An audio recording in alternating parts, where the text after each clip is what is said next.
This is Harry Judd for Boxing Social in association with Betfred. We're here in Congleton at Peter Fury's gym. I'm joined by April Hunter. Tough sparring session just then, but that is the sort of good sparring you get here at Peter Fury's gym. Yeah, it was a good sparring session. Peter, we're done 8 rounds, so high pace, a lot of work. It was good.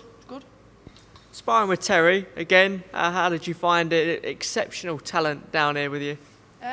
She's good, yeah. Terry's got great feet, so just working on what I've been working on with Peter, and I was happy with it. They mentioned, Steffi mentioned as well, and Peter mentioned the amount of improvements that they've seen with you. How good was that to hear?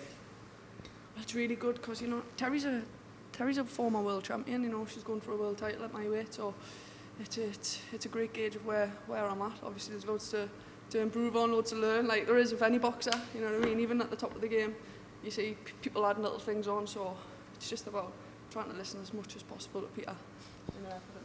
Great gym down here. Great stablemates down here, Hughie Fury and obviously Savannah Marshall, someone that you've sparred with numerous times. It must be great to be down here. You said to me early on you've only been down here for around 6 months, but you must have learned a lot in such a short space of time.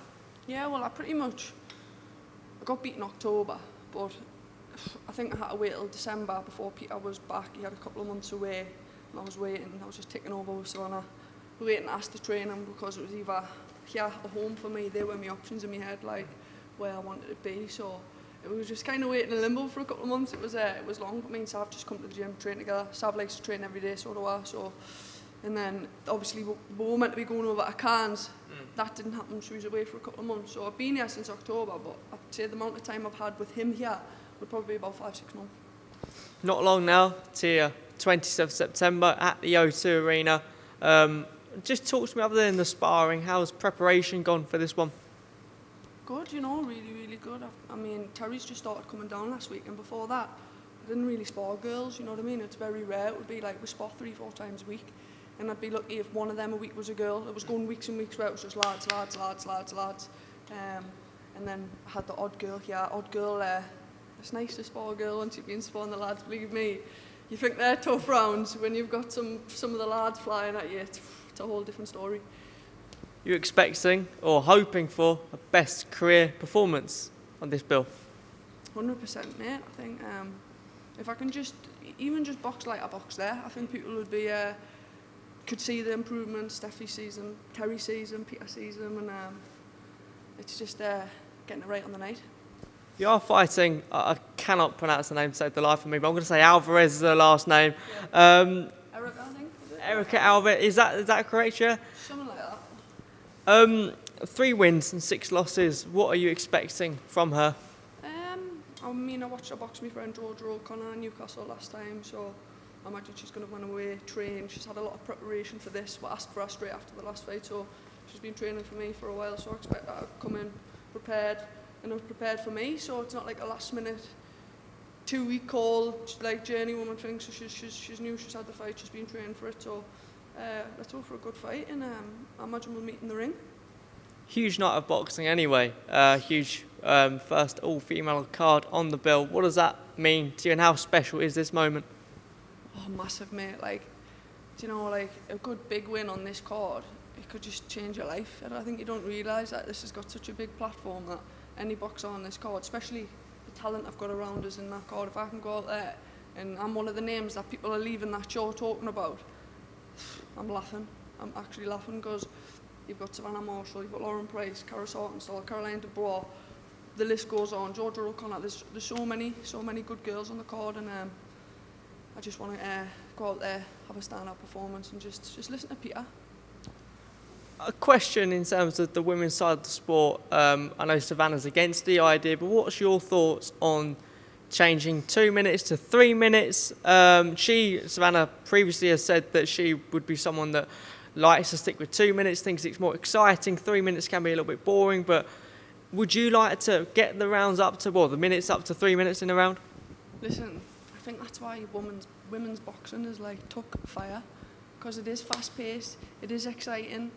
So I think if you change the time of the round, you might change the sport a bit. But I'm up for either. I'm not fussed. You know what I mean? I don't know whether it would suit me or not. I think maybe it would. But then on the other hand, I quite like the twos, so twos or threes, I'm not fussed. The big main event, we have to speak about this. Your stablemate Savannah Marshall faces Carissa Shields. Firstly, your initial thoughts on that fight? Toughest fight of Savannah's career, toughest fight of Carissa's. Brilliant, the biggest women's fight ever, and one I'm really confident in Savannah coming through the other end in. I think she's got it all, so I'm looking forward to it. What type of Savannah beats Carissa Shields in your eyes? Just the best Savannah beats the best Carissa. So people are saying, oh, it's boxer v puncher. Savannah's clever and she's awkward, man. Savannah can box, so I think if Carissa thinks she's just going to go out there and outsmart her, or I don't know, like Carissa's brilliant, she's got fast hands, but she's like, I don't know, like quite predictable at times. You know, I watched her in Cardiff and you can see that right hand coming a mile away, but we'll see. What do you make of this, the spat, the social media spat, the spat at the press conference? What do you make of all the jibes, that sort of thing? They don't like each other, mate. They definitely don't like each other. I think Carissa dislikes Savannah a lot more, and Savannah just finds it quite funny because she's quite dry in her sense of humour. But you know what, mate? 10 years in the making. It's a brilliant one. I think Carissa goes to bed thinking about Savannah. I genuinely do. I think she just kind of get out ahead, and I think Savannah's got nothing to lose. You know what I mean? She hasn't bigged herself up. She's going into that. As soon as that first bell wins, in my eyes, Savannah's already won. You know what I mean? She's on the biggest stage. She's where Carissa, she calls herself the greatest, this, that. She puts so much pressure on herself, and it's like she's got it all to do. Myself just needs to turn up. Is Savannah inside Carissa Shields' head at the moment? 100%. I think so. I definitely think so. I think watching the build-up and stuff like that, I would say so. But it's going to be exciting, mate. You know, it's boxing, and Savannah's very heavy-handed, so.